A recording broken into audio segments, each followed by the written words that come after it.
How much time, Bobby? About 30 seconds. Okay.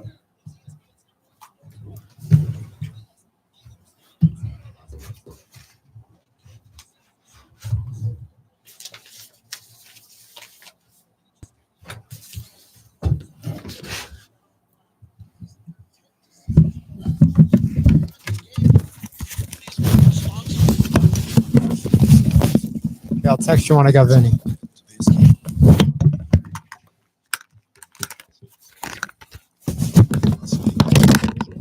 This will be fun. Where the Raider Nation has come to sound off and react for over 20 years.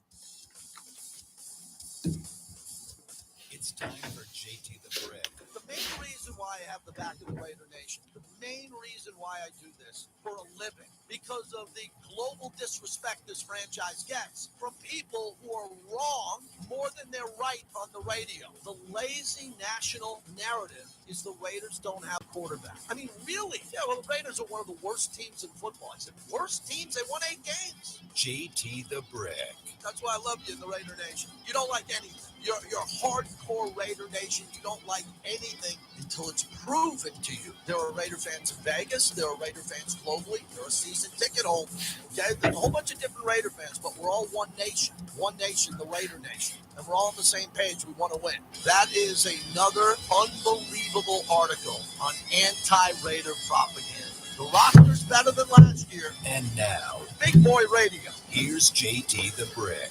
All right, we're back. It's hour number 2. We switched over to JT the Brick YT on my YouTube channel, thanks to the Raiders. We just finished Raiders Rundown, the first hour of the show, which was live on the Raiders YouTube channel, and all of it on Raider Nation Radio, thanks to Q Myers, our program director, and he comes on right after this show. He sat in. We had Lincoln Kennedy, which was fantastic, and the head coach, Antonio Pierce, who joined me. So that's a big hour. This hour, we have Vinnie Bonsignore is going to join us here in a few moments. And former Raider Frosty Rucker is going to come on. Looking forward to talking to him. Here's what we've done today. By talking to the head coach already, it was a little different today. All good. When he left, I said, that's exactly what we needed. He's not in a good mood, which is great. He doesn't need to be in a good mood. He came in here focused. Everything I threw at him, he took it.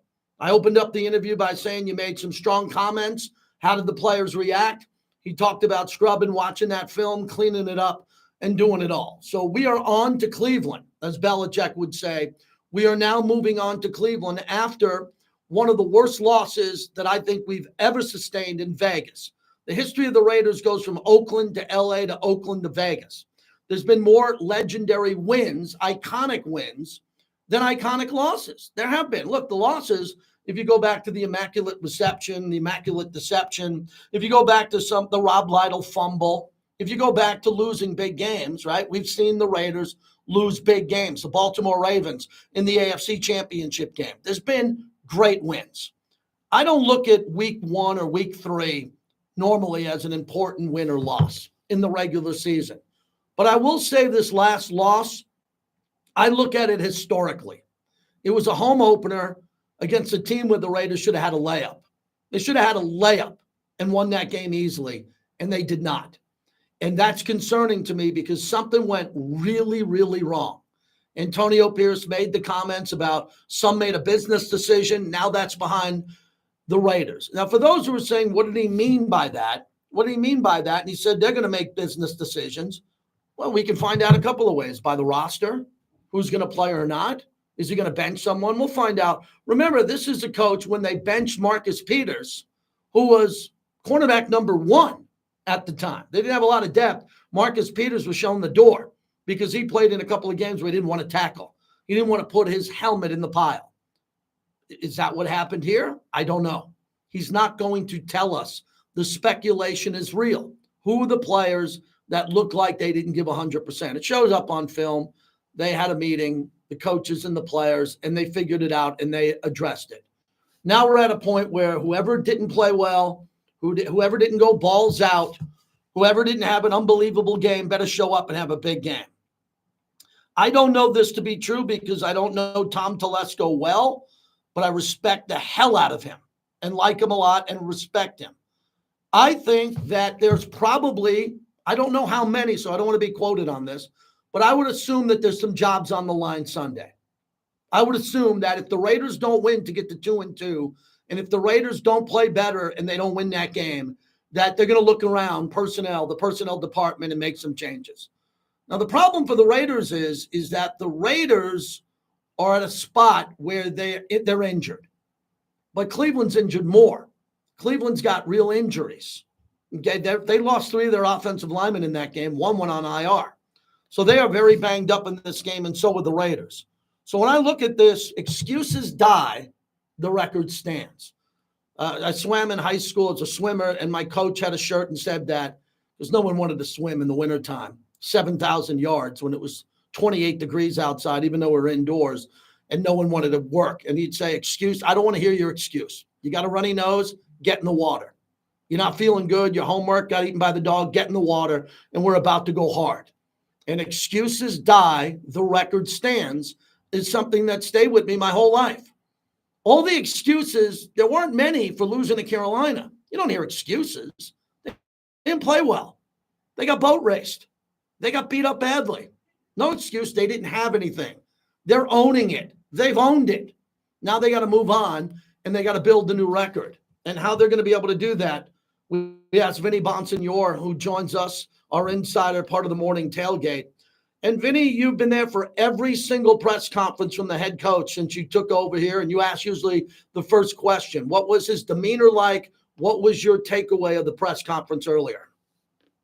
Yeah, I think from Antonio Pierce's perspective, it's move on. It's time to move on. And, to his point, it's 3 games into the season. So Sunday was ugly. There's no getting around that. And they have to bounce back. That's going to require leadership in the building, and I'm talking about from the players. The coaches can say all that they want, but this is going to come, from the players to decide how they want to respond to what happened on Sunday. But overlying point, it's still early in the season. There's no reason to panic. There's no reason to pull any plugs or overreact. It's a loss that doesn't sit well with anybody at the building here in Henderson, and it stung, and it was embarrassing, and it was all of those things. But you've got another game coming up against the Cleveland Browns, and you can't turn 1 bad game into 2 bad games. You can completely change the narrative and move on entirely from that loss to the Panthers by winning the game on Sunday, getting to 2-2, which I think anyone that looked at the schedule to start, the season would have said, okay, 2-2 after 4 games, that's reasonable. That's okay. That's acceptable. Whereas 1-3, obviously, that's a whole lot different. But there is no. It's not time to panic or anything like that. However, I do think that there's, this is a big pivotal moment, I would say, for the Raiders in terms of how they actually do respond to what happened on Sunday and how they're going to play against the Cleveland Browns. And if they can get back on the right track, then all is good for now. If they don't, now you're starting to say, okay, what is that mean? And what does that foretell for the rest of the season? So it's a big moment for them to get back on the right track. And if they do, great. If not, then there might be a little bit of a problem going on. Vinnie Bonsignore is our guest, so I have to ask this question as you're a journalist and a talk show host. Was there speculation about a certain player or a couple of players that didn't put their hat into the pile or didn't hold the block, or was he just frustrated? It was a generalization that the team didn't play well. Yeah, he's Antonio Pierce hasn't, identified anybody in particular, and I think that they're to give him a little bit of grace here, there is a learning curve to all of this, to being the head coach and to being the spokesman for the team and to being the guy that gets asked every question first and foremost after a game, and putting your raw emotions out there minutes after a game. Basically, you got to get out there and stand in front of people like ourselves and answer questions. And I think there was a little bit of maybe a learning experience there for Antonio. It's not always the best policy to say exactly what's on your head at that particular moment. Sometimes, it'll stay in-house. It's sometimes a coach's best friend. Now, it's great for people like myself who cover the team and want brutal honesty and all that, and I get that. But from a team's perspective, sometimes it's okay to say, you know what, that's going to stay between me and my players. And give it a day or two before you come out and say something. Because say something along those lines. Because here's where I'll that. Mm-hmm. You know, almost every time we ask the coach immediately after a game about something in particular, what do they always say? Got to really look at the film. And that might seem like a cliche, but the film is what really tells you what's going on. It's one thing to stand there on the sidelines, and yes, you have your assumptions or perceptions or whatever, but plenty of coaches have told me that, look, after I looked at it on the film, I have an entirely different point of view than I did standing over there on the sideline. So I think every coach that gives themselves a little bit of room to really go look at the film before speaking out of emotion does themselves a little bit of a service. And when Antonio said what he said about, you know, business decisions, I felt like for us it's great. Obviously, that's talking points and articles and shows and all that kind of stuff. But I'm wondering if maybe there was a little bit of a mistake that was made because what happened immediately after? Every Tom, Dick, and Harry that has, you know, NFL Plus that can go out there and look at the film or tape the game or whatever is gonna analyze the game tape and then start pointing their own fingers and making their own assumptions on who exactly was he talking about, which I don't think does your team a whole lot of service. And you know, Jack Jones was somebody that was implicated in all this. You know, there were some other players maybe that people pointed a finger at. And I think Antonio kind of opened up that whole Pandora's box and then created a story where maybe a story didn't need to be created from the team's perspective. So, and today, what did he say? That's going to stay between the team and Good. when he was asked about those business decisions. I think that in retrospect, maybe that's what he should have said after the game. But again, it is a learning curve for Antonio Pierce. It's the first time that he's been doing this ever, you know, as a head coach. And so you're going to expect, if there is a learning curve, you're going to have to expect that there's some lessons that might get learned along the way. Vinnie Bonsignore is our guest. Always great to have him on the show as we take a deep dive into the Raiders. And Vinnie can look around the league. And for your years covering the Rams also, they beat the Niners. Really a unbelievable comeback considering how far they were down in their injury list. And I want to tie this up because you've been doing this a long time. There's always injuries. It's in the NBA, Major League Baseball, every team's banged up, but not like this year. The injuries are significant when you look at Myles Garrett, Max Crosby banged up, maybe playing through it, Christian McCaffrey injured, guys on IR gone for the year. Wow, Vinny, I think it's going to be survival of the fittest. That's why this 2-2, whoever's going to be 2-2, Cleveland or the Raiders are going to come out of this saying, wow, we're injured, we're banged up, we just won a game, and we're at 500 going into the second quarter of the season. Right. I mean, look at the Cincinnati Bengals. The best they could be is 1-3 after this week. The best that the Baltimore Ravens is 2-2 after this week. I could go right on down the list on all that. And so basically, what you're saying is, if you're 2-2, you're right there. You're right there. You're better than a lot of teams, actually. Not so good against a few teams, but you're right in the thick of things at 2-2. And yes, it is the survival of the fittest. There is a battle of attrition that exists in the NFL. It exists in all sports, but in particular the NFL because of how physical and violent that sport is. Which is why whenever I hear fans talk about guys need to play in the preseason, I'm like, yeah. You know, you want to lose a guy in the preseason, or wait until it actually counts before you start exposing players to that kind of physicality. I don't know if there is a right answer, but if I'm a coach, I'm not maybe a little bit in the preseason because I know what it is in the regular season. We already see that with the Raiders down 2 starters on defense, 3 if you put Max Crosby in there. He wasn't out there to start practice today. We'll find out what the injury report says. We know that he's dealing with an ankle.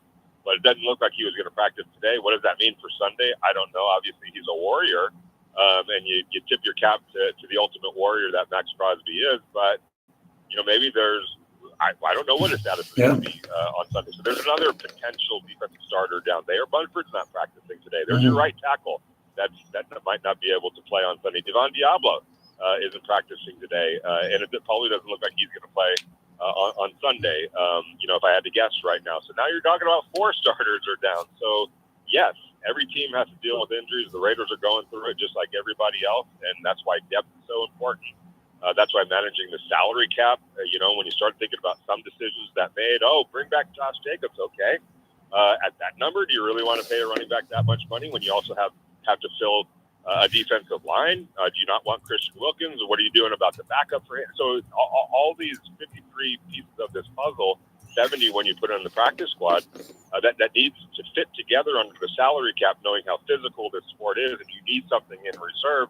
It's easy to say, pay this guy, pay that guy, make sure that guy gets paid. It's harder to do.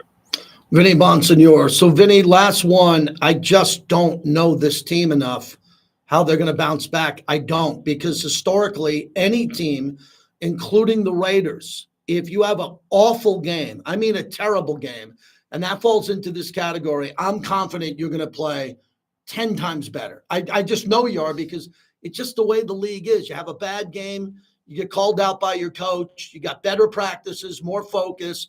And then on top of the fact that you're at a point in time in the season when you have to win, I'm expecting much better play, but I can't guarantee it. I don't know, because they can't run the ball as of now, and I think they're going to want to run the ball, and that concerns me, because if they're stubborn enough to want to run, and it doesn't work again, and they become past predictable, they can be in a tight game, a game that they could possibly lose late. Yeah, well, and there's no track record, at least this year, of the team being able to do what you just described or bounce back from what you just described. Now, look, we're talking about the NBA a few years ago when the Warriors were flying high, a few years before that when the Lakers were flying high. You can set your watch to both of those teams making somebody pay dearly for whatever mistake they made in letting the game get away or not, not putting out their best effort on a Tuesday night, in Minneapolis, and then that looks ugly. But then whoever they're playing next, you can pretty much set your watch to the fact that the Lakers or the Warriors were going to make that team pay, and you knew that. If I was a betting guy, those are games that I would always bet.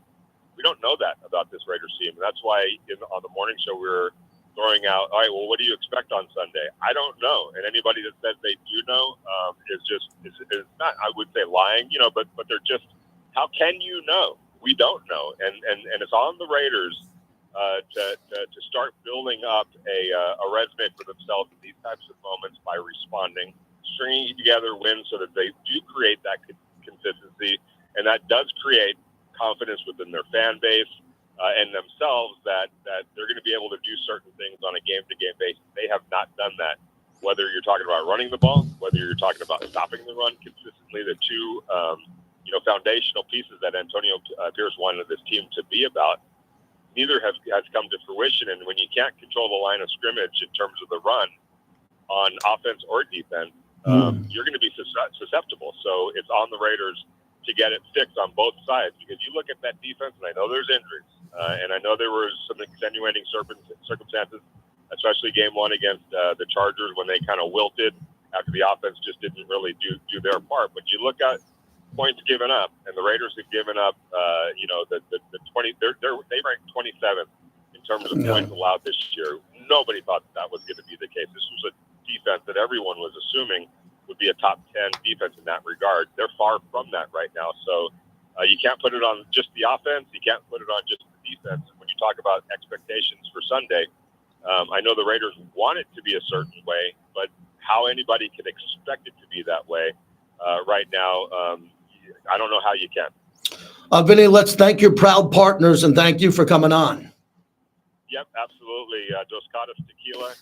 By the way, if you're in town on Saturday, we'll be at the Crust and Brew over at Town Square. We had a blast there last Saturday. So starting at 5 o'clock, we'll be at Crust and Brew again, a proud partner of Dos Catas Tequila. And of course, lendingstore.com. If you need $500 or $5,000 as early as tomorrow, go to lendingstore.com for all the details. Have their experts help you find a lender that can get you the money that you need in your bank account by tomorrow.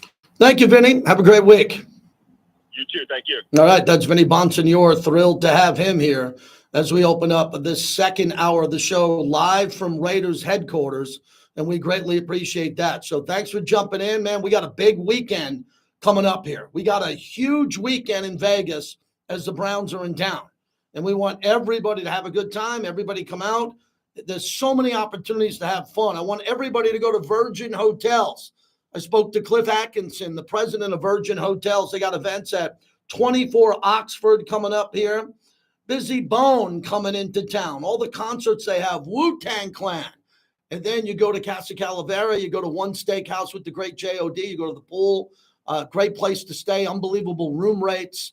The Shag Room, they're putting the center bar back in where I met my wife at the center bar. They're putting that back in. Go ahead to Virgin Hotels Las Vegas this weekend and get it going. And I'll tell you, this is always an exciting day for me because Sunday and Monday I'm a zombie. No sleep. I come out of it. Tuesday I come up for air. My wife gives me a bowl of soup to try to get me back and wake me up again, get my life going. Then Wednesday I come here, interview the coach. We do Raiders Rundown. And we take this radio broadcast and we cut it up to a TV show that airs on Saturday night on ABC. I got friends saying, hey, man, I'm watching the show Saturday night. I had a buddy of mine. He was in a club showing people dancing, and then up on the corner on the TV was this show. So we appreciate the Raiders who are giving us this great opportunity. There's a lot of Cleveland fans coming to town. So Friday night, we have the Bolitnikoff crab feed. And let me remind everybody what that is. The Bolitnikoffs throw this big gala every year. Every year it's called the crab feed, and it's great. They fly in real crab. So you're cracking the crabs, you got the bib, you're eating, you're drinking, there's entertainment. Michael Shapiro, what a great performer, one of the best performers in town, Reckless in Vegas. They're going to be there. It's auction items, players, coaches. I don't know how many coaches are going to come, considering what this game looks like on Sunday. But normally there are alumni, the Plunkets, the Bolitnikoffs over the years, everybody. So that's going to be our Friday night. And I'm excited about that. But it's back to business, man. This is a big win, a great opportunity for the Raiders to get to 2-2. I know a lot of fans are triggered. Okay, that's my job. Blame it on me. Can someone print me up a T-shirt? When the Raiders lose, a T-shirt should say, blame it on JT. No, seriously, because today I woke up, and let me read you the tweet. Okay, let me read you the tweet that I put out. And everybody thinks everything I tweet is Raiders, and it's not Raiders. I'm a Yankee fan.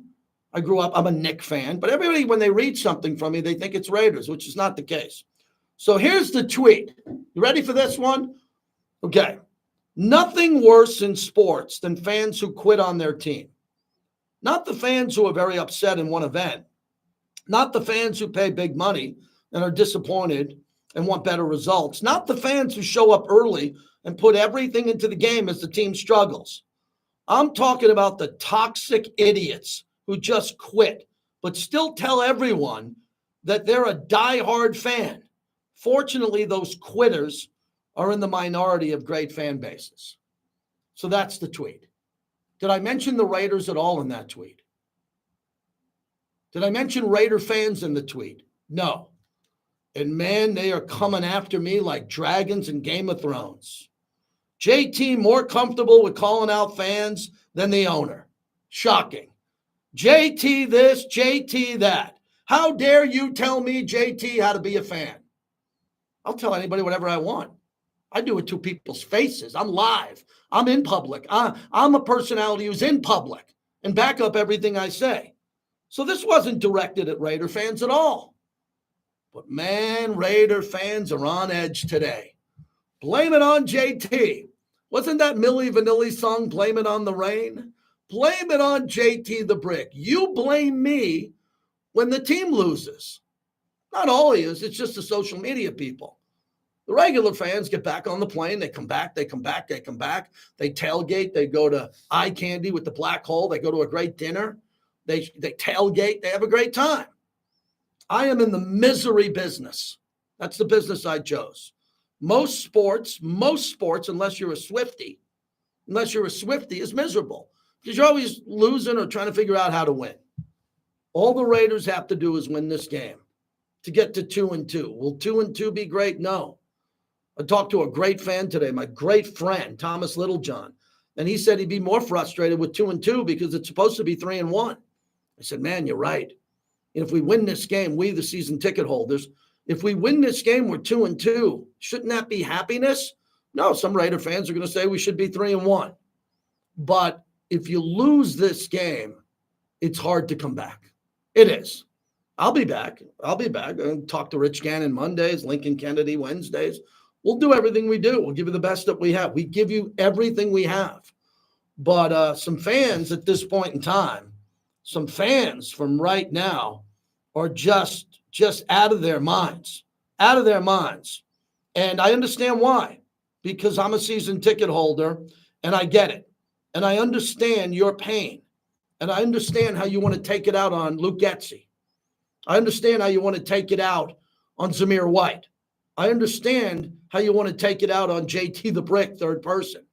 Do whatever you need to do. We're going to be here for you. And I don't want to be Raider therapist at 1-3. I won 2-2, and I want to get ready for my trip to Miami. I'm going to Miami to see the Raiders. Miami looks dead on arrival. You know who we play on the schedule this year? Let me give you 4 teams that we play. That's you didn't think we had a shot. We're at Miami. We're at Cincinnati. Jacksonville's coming to town. They might be the worst team in football. Jacksonville's coming to town. And Atlanta is 1-2. Those are 4 games. If you can get us to 2-2, and I can find another 4 off the top of my head, I didn't even mention Denver and splitting with the Chargers. All of a sudden, I can find 7 or 8 wins for everybody. I can find it for everybody. But I can't do that if we can't get by the Browns. I can't go surfing for wins and say, oh, we're going to beat the Broncos twice. We're going to beat the Chargers the second game. No. You got to beat the Browns. You got to punch the Browns in the face. Someone described it like the Raiders were the bullies last game and Carolina punched them and the bully didn't react. Well, the Raiders have to come out and throw the first punch. At Allegiant Stadium, the fans are not going to be, let's take selfies at too short. The fans are going to be like, I want to win this game. And you got to go win this game and show up and do what coach asked you to do. Show up and be ready to go. Hey, man, head on out to Resorts World. They're doing a great job. That's our home for Monday Night Football. And tonight, Thursday Night Football, the Big Blue Wrecking Crew. They just beat Cleveland and had 8 sacks. Cowboys are coming. Look at this. Thursday night and Monday Night Football, Doghouse Saloon inside Resorts World. You can stay in touch with your favorite stations and shows. All right, I'm back, everybody. How we all doing? Yeah, some fans are taking shots at me. That's fine. They never show up in person. They never show up. They just love to troll out, but that's okay. All right, how we doing? We got Frosty Rucker coming up here. Frosty Rucker.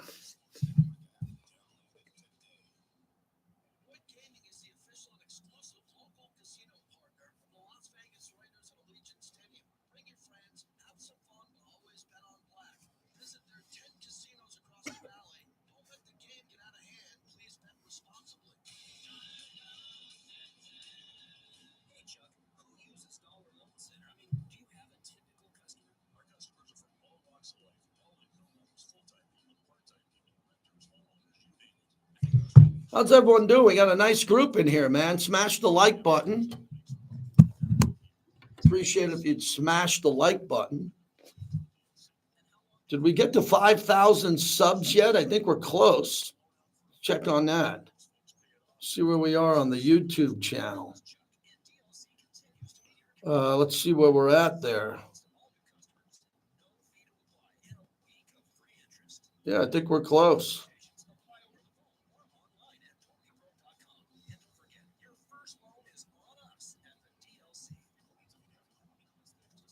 Yeah, nice job. Hit like, appreciate it. And this UNLV quarterback situation.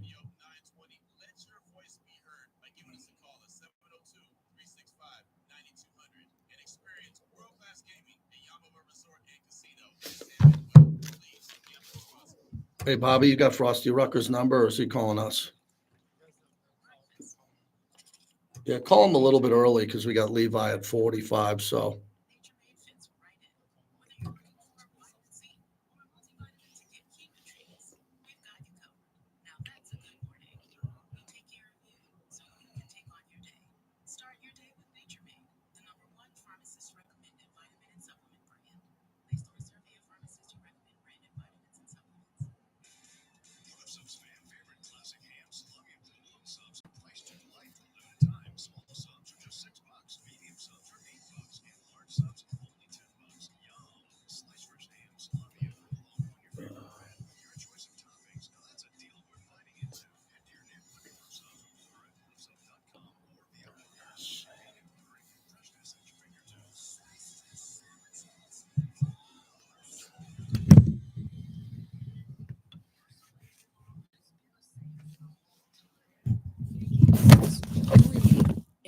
sleazy schemes.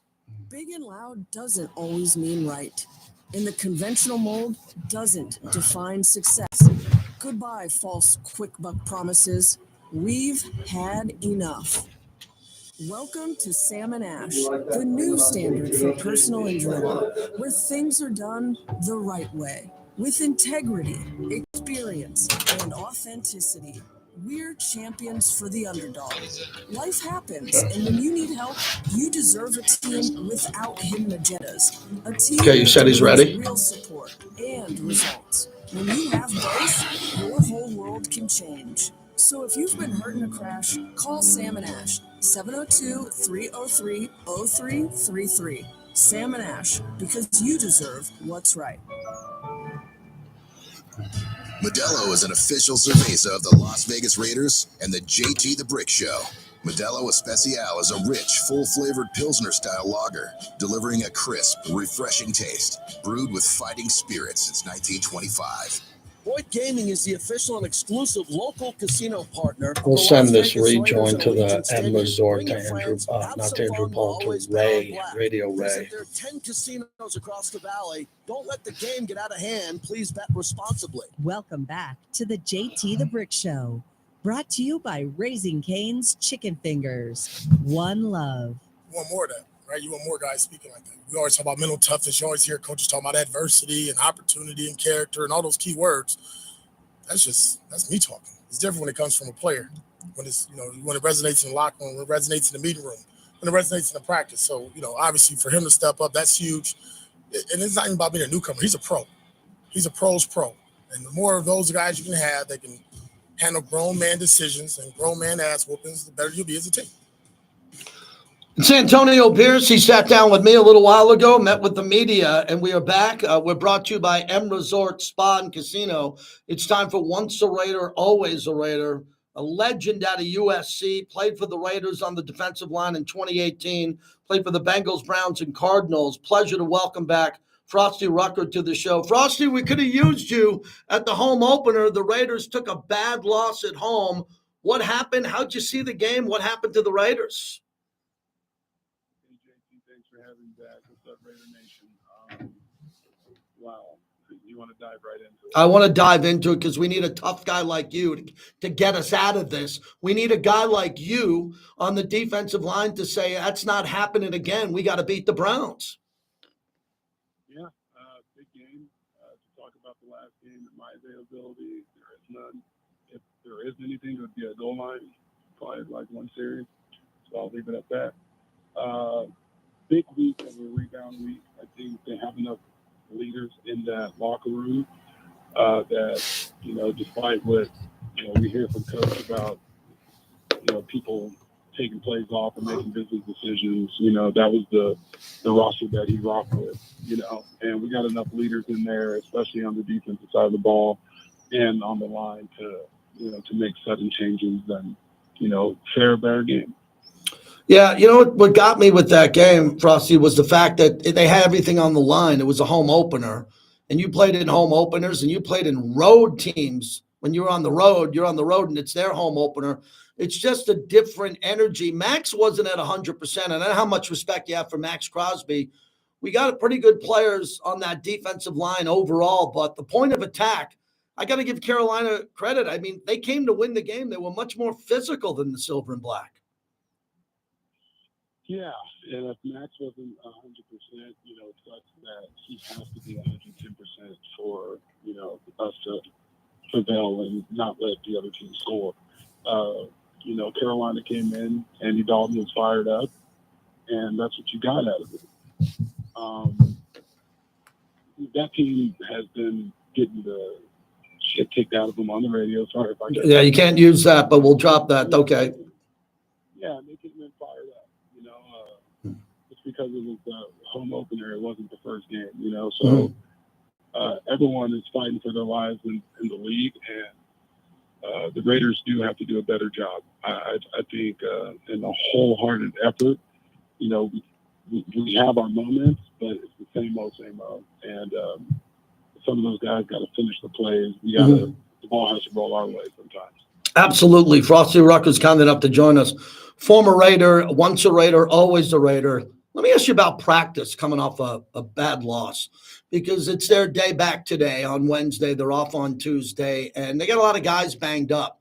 So give me your experience in your career, what it was like when the coaches got you back in the building and you knew they were going to light you up in the team meeting and put the film on. If you didn't have a good game, that would be your team, not you individually. And then you were going to strap it up and go out on the field, and you knew a hard practice was coming because, Frosty, you played in a different era, and it wasn't that long ago, but they don't have padded practices anymore. It's mostly walkthroughs. How do you clean it up and get better? Well, that's funny you say. They figured out in the spring how to move fast, and everyone's always chirping about how good they feel leaving spring ball and OTA. So, that's just what the times are now. Mm-hmm. It used to be, a hard padded Wednesday practice. They probably do pads Wednesday and Thursday. But, player safety is such a hyper-focused area that, when they create these CBAs, it has to be at the top, because in the past, coaches would get away with doing the pads all season, knowing their players are wearing them down. So it's a tough thing. I wish the players could overrule it and say, we need to go pad up pad, get some 9-on-7, and set the pads, especially if you're giving up the run. So just in big picture stuff, when you look around the league here and you see that a lot of teams are struggling, I mean, it's catastrophic. I mean, the survivor pools, Cincinnati loses week 1, Baltimore to the Raiders week 2, and then you see all these losses out there. Do you think there's some sloppy play, Frosty, because it's just not a lot of players are playing in the preseason, or do you just think it's football, that at the first quarter of the season, you're going to have some injuries, guys are going to be working through it, getting back in shape? How do you see some of the poor play that we're seeing around the league? Well, to be completely honest, this has been a deal like we talked about with player safety. I was a younger guy in the league with the 4 preseason games, and that was brutal if you're taking the majority of the reps, and the ones are, getting the first quarter, then they're out all the way to the third game, and then they don't play. And when you're young guys, you got to stay in there. So eliminating the game and adding one to the end, it would be a test for me. I would think at some point, more teams, more old-fashioned type of coaching would have to step up at the competition committee meetings and say, we need the 4 games. We have to evaluate harder. It's just a fair balance of how you accomplish what you want without the injuries. Tell us what you're doing in your personal life now. I love when you come back. The alumni department loves you for everything you mean to the organization. What's going on with you and your family in the business world? Yeah, that 1 year of me playing in Raiders has opened up so many doors, and I'm so thankful to always be considered a Raider for my 1 year contribution. And I love coming around. I love seeing fans. I love getting personal with them, doing the autograph sessions and talking to people, and just really knowing the history of the Raiders from the fans' view and their favorite players throughout all the years. And it's exciting. So very thankful to come back. Personally, I'm in venture capital, investing in companies with hopes to take them public. Sit on the board of a space company. I'm going to give a shout out to Starfighter Space. We're down at Cape Canaveral in Florida, and the Kennedy Space Center. And it's a neat project that we have a fleet of F-104 fighter jets that hopefully sometime soon we'll be shooting payloads of satellites up into outer orbit. Wow, that's pretty aggressive. That's really amazing. So I wanted to give you guys a good scope on that, right? Right. Wow. Well, good talking to you. I hope you got a game coming up. You coming out for a game later in the year? Yeah, I'm thinking I might come right after Christmas. Okay. So, it's the holiday season, Frosty splitting for that. So that's what I'm looking at. Thanks for joining us. Appreciate you. Great catching up with you. Always. Take care and have a great season. You got it. Frosty Rucker, former Raider defensive lineman. He didn't sound, the phone line wasn't perfect there. I know people are trying to listen on our YouTube channel and all that. Sometimes, you get a guy in studio or not. I will tell you about him. The one thing that he said, he was played here 1 year. 1 year he played for this team, and he's treated the way he should be, like a Raider for life. You hear what he said? He said, yeah, I played 1 year here. I contributed here, and he keeps coming back, and he loves to go to the autograph signing, be at the game, and do all that. So we appreciate that. Once a Raider, always a Raider. So the rest of the week, we're pretty busy here. We got big shows lined up, a couple more guests lined up. We're going to be, last week we did our Friday show from Whiskey Stadium with Modelo and the Black Hole. We're going to be in-house this week. But I'm just sensing, I want to hear from some of the fans, and we're running out of time. Levi Edwards is going to join us coming up next. The fans who are coming to this game, I'm going to be keeping an eye on them and how they're going to be in their seats, what they're going to do. There's going to be a lot of Cleveland fans that are coming because they bought tickets a while ago. The Raider fans who are there got to be wearing black, in your seat, and loud. This is an important moment for this team this year. I haven't sugarcoated it once this week. Have to win the game and have to win big. We are brought to you by Raising Cane's Chicken Fingers. All over the valley, the best chicken fingers in the country. Raising Cane's Chicken Fingers, one love.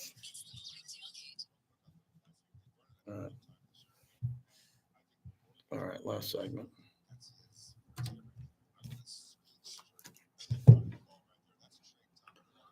All right, everybody. Appreciate everybody being patient today. Thank you so much for this. We'll do one more segment here.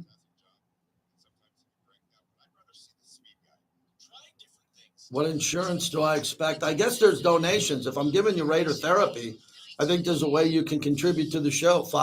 I'm never going to ask for money on this YouTube channel unless my son does or there's something that pops up. But I'll be your Raider therapist. Don't worry about it.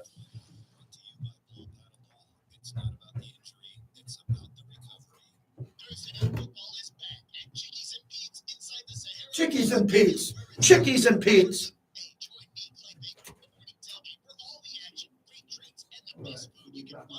For after the show. This is JT for the Black Hole, home of football's most notorious fans. If you're a diehard Raider fan, this is your home. Become a member today and receive 20% off online purchases, hotel discounts. All these cool shirts, man. I don't get anything cool, man. No one hooks up the Drake with anything, man. Like that department back there, they should be giving me some XLs, man. Let's go. Lead with passion.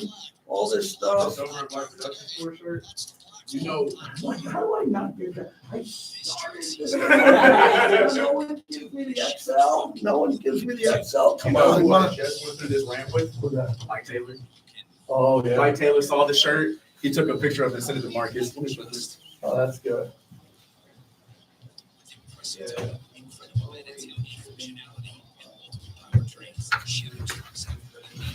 All right. We got a little YouTube action going here, so we'll keep it clean. As always, good to see you. Good to see you. You and us. Yeah, we'll do that. Man, I just feel like it's a really big game, my friend. Huge. Huge game. How was you got to win. We got to win this game, yes.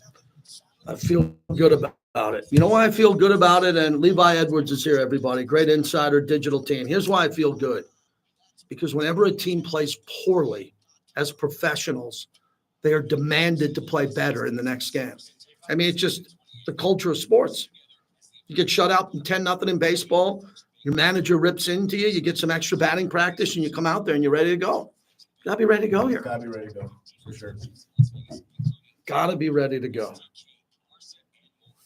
Got to be ready to go.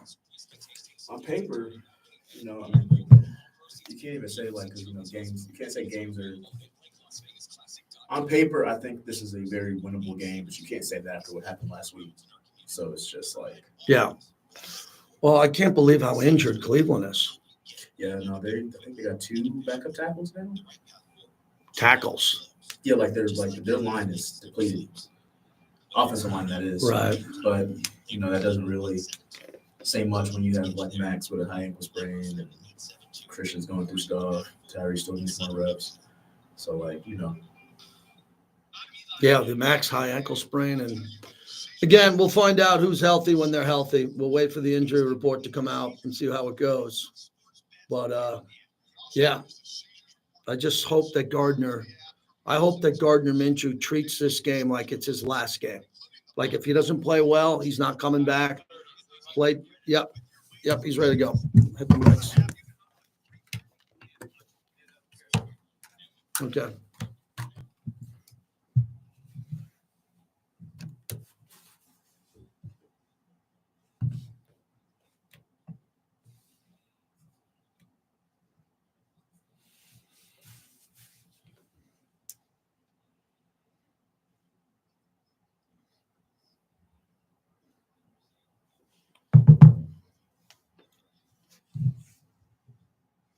Yeah, saying Levi can block. Yeah, Levi can block. He could play.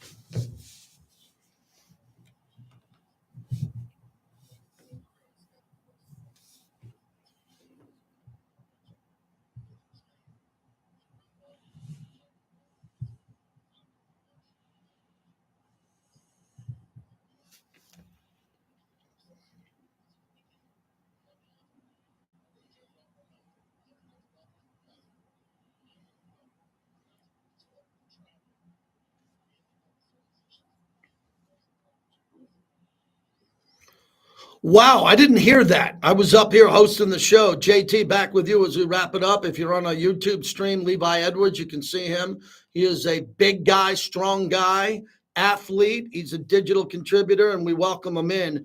I didn't hear that. That is very interesting to me because Eric Allen told me on the set across the hall that this has to be one of the hardest and most physical practices they have today or tomorrow because the practice squad players need to step up, put their hands in the face of Colton Miller, maybe hold their blocks a little bit longer and simulate Cleveland in a rough and tough game. What's going on with this practice setting? Well, AP said that he had already planned for this to be a very heavily, physical practice, very physical practice. And that's just because of the opponent of who they're playing, which obviously you have Myles Garrett on the other side. He's banged up, going through a lot of stuff, but that really doesn't mean anything to me when I look at things. I really do think that he's still a game record no matter what he's going through. So Colton Miller, he's had a slew of really good pass rushers he had to go up against in the early part of this season. So it's not going to get any easier here. All right. So when it comes to the intensity of what you notice, because you're able to go to practice, you're in front of the coach at the podium there, do you just sense after what happened at Allegiant Stadium and his strong words about business decisions that everybody on this roster got that message and you can tell there's just a different awe around here, or it's just business as usual? I would definitely say it's business as usual. Okay. I think that quote, people are going to say, oh, he's calling out people for business decisions. So things are going to change and things are going to, intensify and things are going to go left or right or whatever they say. But when it comes down to it, this is the NFL. And no matter what team you play for, no matter how many games you won, no matter how games you lost, you are competing for your job every day. And so he didn't have to make that comment for everyone in that locker room to know, hey, I didn't play well, or hey, I'm not playing well. So my job might be on the line because there's some guy behind me that might want to take it, because that's on any team, on any roster. But let me jump in. Levi Edwards is our guest. I recall last year when Marcus Peters was let go because there was a tackle that he missed and he just wasn't flying around to the ball. I don't want to say I saw that. I watched the game over again. I thought I saw a team on the sideline that looked like the game was getting out of control, and a team on Carolina that just out-schemed them and were just a half a step faster. I just thought the Raiders, Levi, looked a little bit sluggish on how they couldn't cover those slants, how they couldn't pursue runners over the middle of the field. It's almost like they were a half a step behind and Carolina knew exactly what they wanted to do. I 100% agree. Obviously the results were the results, but when you watch the game back, or when I was watching it live in person, there was just a lack of urgency. And that's really what it came down to. When you're facing a team, they're 0-2, 32nd worst offense in the league, 31st worst defense in the league. You look at that and you just think to yourself, okay, not like they let their foot off the gas, but there was just a lack of urgency. And you saw that throughout the entirety of the game on defense and on offense. And so despite, I don't want to go out and say people made business decisions, but once the game did start to unravel and there was a certain score on the board, you could see that players' energy went down. Yeah. And I think that was across the entire roster. I don't think that was one or two people. I think that was a collective thing. Levi Edwards, as we wrap it up. So for you, the key to this game, and I personally think that this is a game, I can't say anymore they have to start fast. I can't say anymore that they have to start a certain way. They have to play faster earlier. And if they want to establish the run and it doesn't work, they're not going to start fast. Like, unless you're throwing the ball heavy and picking up chunk plays, if you run it into the pile 6 minutes into the first quarter in front of this fan base, they're going to say, what's going on again? But I know they have to establish the run. They definitely have to establish the run. They definitely have to establish the run. It's also one of those things where it's one of those things that I truly do believe where you want to establish the run, obviously, but when it comes down to it, what's working is what's working. And when it comes down to it, the offense is being fueled by the passing game. You have Brock Bowers getting open. You have Devontae getting open. And obviously they want to have this part of the offense get going because you don't want defensive play calling to become predictable. But we're at a point now where I don't know what changes can be made. Obviously, they're going to play around with the offensive line. They're going to play around with the running attack and things of that nature. But I think we're now at a point within the season of trying to establish an identity. And if you are a passing team and you have weapons you can pass to, then you just need to continue going down that road instead of trying to make something that's not working work. All right. Finally, I want to ask you about Deshaun Watson. I think it's a fascinating topic on a big picture level because he's fit. He's athletically 100%, but something's missing. Like, I would think in this game, and I nailed it with Andy Dalton. Andy Dalton came in. I said, get worried. He's going to play well, and the ball's going to come out quickly. And it did. That was 100% what happened. What I think what's going to happen with this guy is he's not right mentally. He's a half a second behind. I think Stefanski's going to tell him, look, if you don't have option one open or two, run. Raiders aren't tackling in space. They couldn't tackle last week. We're going to get some chunk plays on the ground. So they're not running it well. They're not great again. I don't know they got Amari Cooper and Jerry Jeudy. But what is your big concern with Deshaun Watson? Because he hasn't played well in 9 games in a row. If he has a big game at Allegiant Stadium, that's going to be a bad sign around here.